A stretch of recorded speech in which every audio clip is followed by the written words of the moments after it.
Hemos regresado a Argumentos, amigos. Gracias por seguir en sintonía de este espacio a través de la señal de Globovisión. En estos momentos estamos en vivo. Me acompaña Fernando Rivero, filósofo, abogado y especialista también en filosofía de la guerra.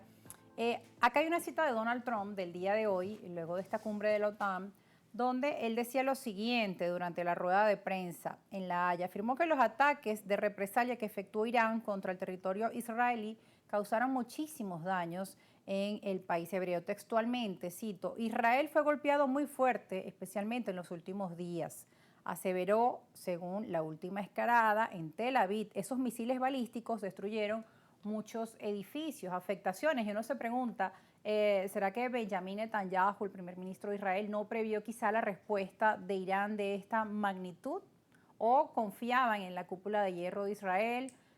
¿Cómo ves también los daños? Claro, cuando comparamos la cifra de fallecidos en Israel e Irán, pues es asimétrico, ¿no? La cantidad de fallecidos en Israel es muchísimo menor y ni comparar, ¿no? con la situación de los civiles en Gaza, que han fallecido, pues ya data de miles. Además es un conflicto que también ha tenido muchísimos años, con algunas treguas, pero regresa.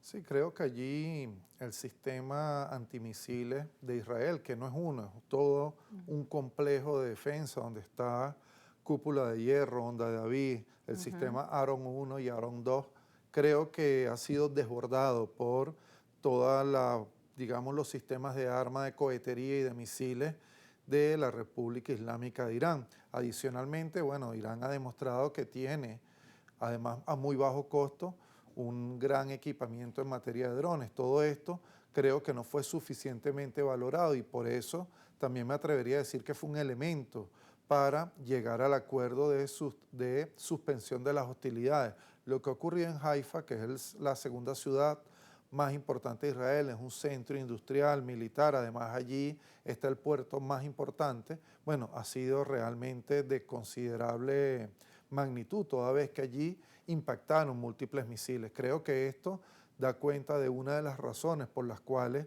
se llegó a un acuerdo, digamos, escasos 12 días. De hecho, digamos, preocupados por la situación, muchos pensábamos que la confrontación se iba a extender por más tiempo. Así es. Bueno, las partes lo que han hecho es como mostrar, ¿no? Todo el desfile de armamento que tienen, preocupante, obviamente generaba la preocupación del mundo, esta escalada, y también la posible cerrada del estrecho de Hormuz por parte de Irán, que también estuvo presente sobre la mesa, y es otra digamos, de las preocupaciones, ¿no? Que están allí latentes, el tema además del aumento de los precios del petróleo o sobre cómo impactarían en los mercados globales. Sí, de hecho, no podemos dejar de vincular esta situación a lo que ocurrió en Ucrania. Quiero hacer referencia particularmente, digamos, a la ruptura de los lazos comerciales en materia de hidrocarburos con la Federación de Rusia. Allí Europa Occidental ha sentido el impacto de la guerra y en este momento un segmento de su importación de hidrocarburos proviene también de Asia Occidental. Pero además hay que decirlo, no solamente por el estrecho de Hormuz circula cerca del 21-20% del petróleo mundial, sino que adicionalmente Irán tiene un aliado que es Yemen, que está en el estrecho de Bab el-Mandeb, que pudiera también, en caso de ser cerrado junto al estrecho de Hormuz, generar un impacto. Pero debemos agregar que Estados Unidos es paradójicamente, esto, fíjate Rosa, pareciera incongruente, pero son datos de la Agencia Internacional de Energía. Estados Unidos es el primer productor de petróleo a nivel global, pero es al mismo tiempo el primer consumidor y está dentro de los 4 exportadores de petróleo, pero es el segundo importador. Claro. Hoy Estados Unidos consume 21 millones de barriles diarios de petróleo y se ve en la obligación de importar. Y esto tiene que ver por las características de la infraestructura de refinación que tienen los Estados Unidos. El llamado fracking. Sí, pero me refiero, hago referencia con la Sí, sí, refinación a que dependen del petróleo del medio agrio, que es un petróleo pesado que se encuentra exclusivamente en Venezuela, en la Federación de Rusia y en Arabia Saudita. Y con los 3 países ha tenido, con unos más, con otros menos, pero ha tenido cierto distanciamiento. De manera que su producción de petróleo, de, digamos, petróleo liviano o extraliviano, no sirve para las refinerías del sur. Entonces todo esto complica la matriz energética de los Estados Bueno, es que Unidos. por años Venezuela fue, digamos, uno de los principales exportadores y proveedores para el mercado estadounidense. Igual acá las refinerías pues también estaban hechas, destinadas para llevar el petróleo a Estados Unidos.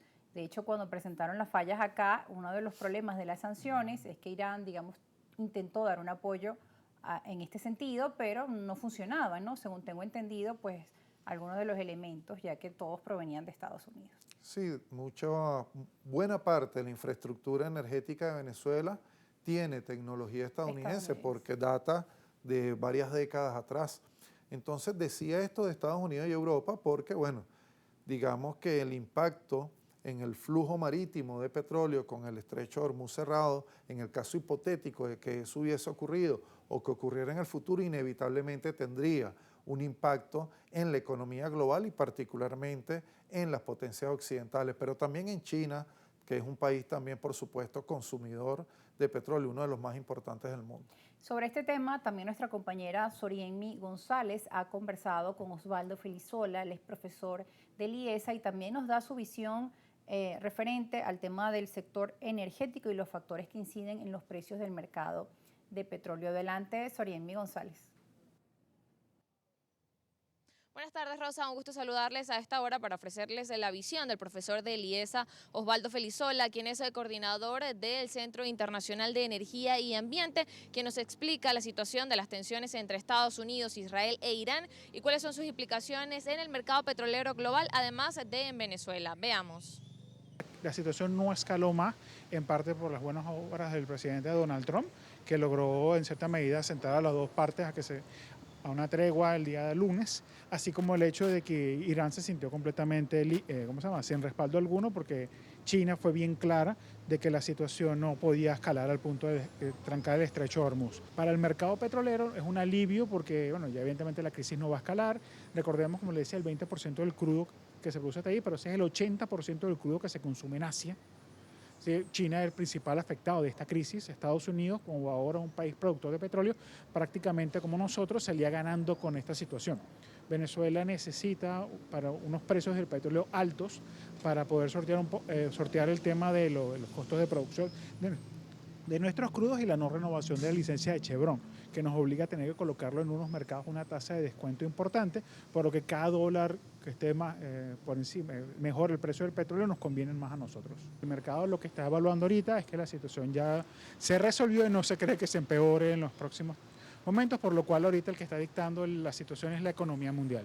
Recordemos que dado el día de la liberación, que con la llegada del presidente Donald Trump, todavía el mercado no ha logrado resolver el tema de los aranceles, todos están en negociación. De hecho, parte de los problemas que se presentó el presidente Donald Trump durante la reunión del G7, que se hizo justamente en los días de este conflicto, es que todos los países lo increparon porque, bueno, ¿qué vamos a hacer con el tema de los aranceles? Y como no tenía una respuesta, prefirió resolver primero el tema de Irán. Entonces, una de las cosas que está pasando ahorita es que el mercado identifica que existen unas muy buenas oportunidades para poder comercializar un crudo más o menos buen precio, que es unos $65, lo cual está bien, no se espera que baje por debajo de los $60 el barril, dado que aunque la economía mundial está en una posible entrada en recesión, la recesión no es homogénea. Los países como Estados Unidos y Europa pareciera ser que pueden sortear un poco mejor la situación, entendiendo que los países de Asia, como por ejemplo China y Japón, sí se encuentran en una posición un poco más comprometida por temas de los aranceles.